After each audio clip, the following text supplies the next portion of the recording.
Hello everyone, I am Dr. Kalavati Prajapati, Assistant Professor in Department of Microbiology, HVHP Institute of Postgraduate Studies and Research.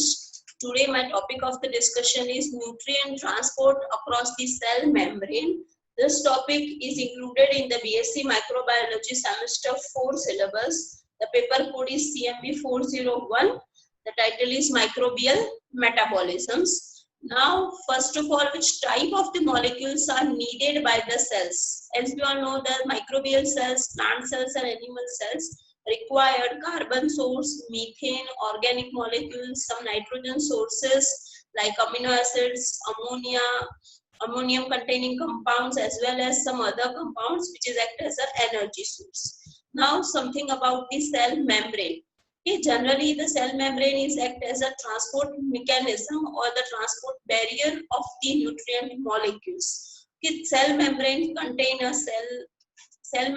contains protein as well as the lipid bilayer in their structures. Some cells have the cell membranes and some have a cell wall also, like a plants, fungi and the bacteria contain a cell wall, while the animal cell doesn't contain the cell wall. Now the plant cells have a cell walls which is made up of a cellulose, while the bacterial cell doesn't contain a cellulose materials, but they contain a lipid bilayer in their structures.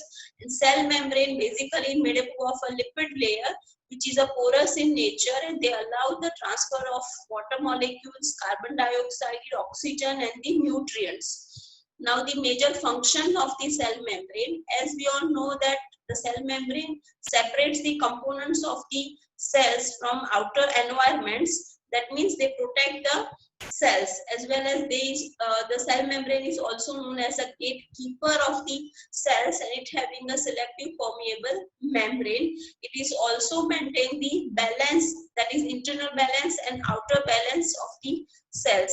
Now basically the membrane is act as a barrier because that membrane allow the transfer of the nutrient molecule except the water molecule. The basic permeability of the various substances which is essential for the microbial cells, that is water which having a 100% permeability, then glycerol, tryptophan, glucose which is having a different types of the permeability. If the molecule is chargeable, for example chlorine, potassium, sodium, okay, as the molecule charge is increased, the permeability is decreased. Now the membrane transport system is generally categorized into two different types. Either it is a passive transport mechanism or active transport mechanism. Today we are discussing with a passive transport mechanism.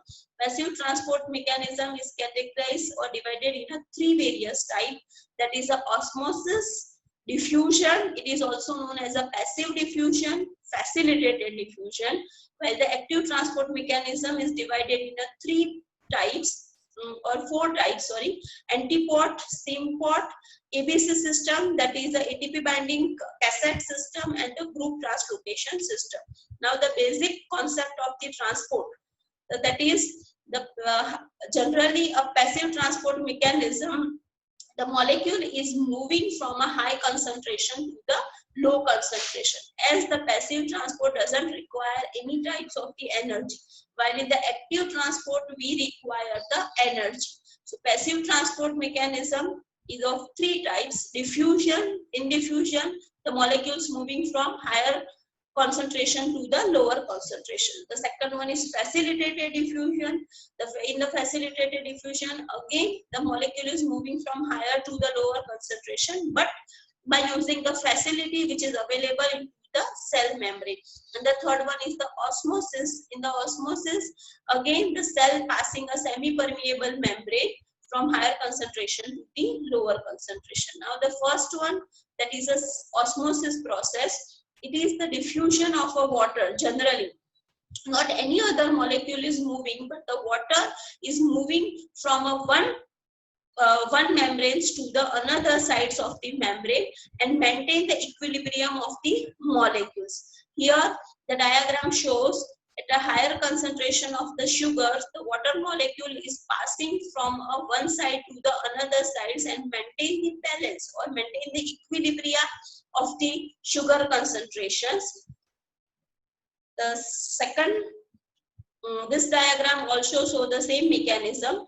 The molecules, that is water molecule which is outer side the cells, the lipid bilayer, that is the cell membrane outer side the cells, the water molecule concentration is higher. And these water molecules are easily diffused from higher concentration to the lower concentration as the time passes and it to maintain the equilibrium. The same diagrams by the experiment, that is from a hypertonic solutions to the hypertonic solutions. Okay, the molecules are moving from a hypertonic solution to hypertonics and it will create a equilibrium. Now the second mechanism, that is a diffusion, passive diffusion. So first of all, what is the diffusion? Diffusion means the molecule is moving along a concentration gradient. That means it is moving from higher concentration to the lower concentration, and that movement is driven by the thermal actions of the molecule. There is no energy output by the organism, but it is to the thermal action, and it will create a concentration equilibrium till it is moving. That is the both the sides, the molecules concentration maintain at a equilibrium level. The molecules which can easily carry out the diffusion is water molecules, some gases, that is carbon dioxide, oxygen, some lipid molecules also, as well as the small uncharged polar molecules. That is this diagram shows the examples of the passive diffusion. The cytoplasmic cell membrane, the oxygen molecule which is shown in a blue in color, their outer side the oxygen concentration is higher and the inner the cells the oxygen concentration is lower, and the molecule is passing the cytoplasmic membrane through the diffusion and maintain the equilibrium till the concentration of inner and outer oxygen become equal, till the molecules are moving from higher concentration to the lower concentration. By this mechanisms, not only the oxygen but the nitrogen gas, carbon dioxide, water molecules, ethanol, as well as some urea, which is a non-polar in nature, they can easily pass through the cell membrane by using a diffusion techniques. Now, how molecule cross the cell membrane. Okay, this diagram show how the molecules are moving from higher concentration to the lower concentration. See, at both the mechanisms, not only from outer cells to the inner cells, but if the molecules are in higher concentration, for example, some toxic compound, that is a carbon dioxide gases, which is released by the cells. If it is in a higher concentration inside the cells, then it is also released outside. And the oxygen molecule, which is required by the cell, if it is present in a higher concentration outside the cells, and it is moving inside the cells. So this shows how the molecules are moving. Now the oxygen molecules, which is a non-polar, carbon dioxide molecule, as well as the water molecule, can easily diffuse through the lipid bilayer of the membrane. Now the passive diffusions through the channel protein.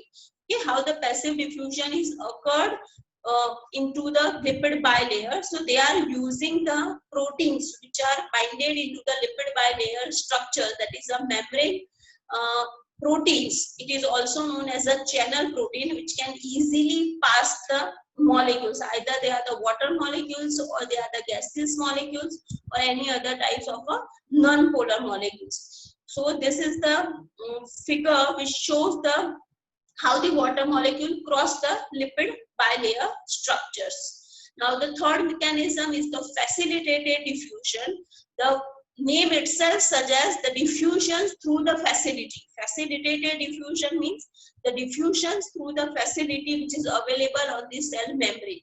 So over here, the same mechanisms of the diffusion is occurred, but the cell or the molecules which want to diffuse, they utilize the facility available on the cell membrane. The diffusion which is added by the carrier protein, and that carrier protein is the proteins which are present on the cell membrane, that is known as a membrane bound protein.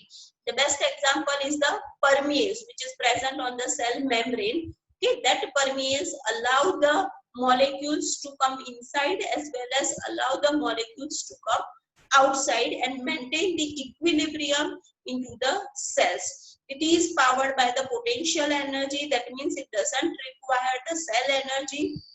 The concentration gradient does not require the expenditure of the any types of the metabolic energy. Not highly important into the prokaryote. Generally, it is occurred into the eukaryote, but some bacterial cells, that is the also carry out the facilitated diffusion.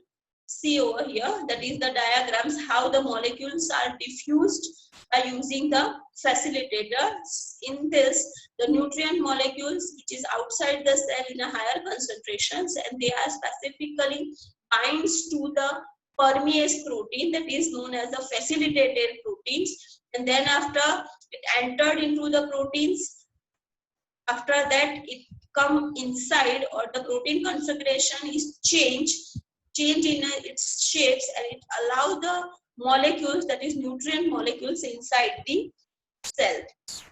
Okay, now again the hypertonic solutions, again the molecules are moving, or it will carry out the diffusions. The first is the hypertonic solution. What it means, that is hypertonic solution means contain a higher concentration of a solutes relative to the another solution. That means the cell cytoplasms which contain a higher concentration of a solutes, and outer the cells it is a lower concentration. So sometimes if this kind of the diffusion is not occur, the cells causing a thrilling. The another one is a hypotonic solution, means it contain a lower concentration of the solutes and relative to the another solutions. Okay, same over here. The water molecules is lower inside the cells. So that means it is a hypotonic reactions or hypotonic conditions. And in that cases, cells cause a swellings, and sometimes it will possible to burst out the cells. And the third condition, which is known as isotonic conditions. In that isotonic condition, the same concentration at the outside the cell as well as the inside the cell. That means if that both the side the solute concentrations is same at another solutions, that means in that conditions the cell or the water can easily diffuse into the and outside the cells. See over here, that is a hypotonic solution. Cell cytoplasms contain a higher solute concentration inside the cells. In the hypertonic solutions, that is the nutrient concentration is higher at the outside the cell cytoplasm, while the isotonic solution nutrient concentrations is equilibrium at both the sides, inside as well as the outside the cells. Okay, this one is the best example of the red blood cells. Okay, where the water molecules, if the hypertonic solution is there, the red blood cells are strills, while in the isotonic solutions, the red blood cells are remain in their normal conditions, and when in the hypotonic solution, the red blood cells absorb the waters and it will burst out, swells, and then after burst out. Now, the important points about the facilitated diffusions. Generally, the facilitated diffusion is carried out by using a carrier protein, which is known as a permease, or it is also known as a channel protein. And this facilitated diffusion results in an equal concentration of a nutrient inside and outside the cells. And this pot, which is involved into the facilitated diffusion, is known as a unipot. Unipot means a single. It allows only a passage of a one types of the molecules. So the uniporters are the transport protein that transport a substance across a membrane down a concentration gradient from an area of a greater concentration to the lesser concentration. That means from a high concentration to the low concentration, the molecules are moving by a uniporter, that is a unipot protein. And this protein utilize the energy, it is the potential energy, not a cell metabolic energy. This one is a diagrams of a unipot, that is a transport protein. The orange color protein which shows the transport proteins, and the nutrient molecules which is higher outside the cells, and it will moving inside the cells by using the potential energy. So over here, That is about the passive transport mechanisms. Thank you very much for listening.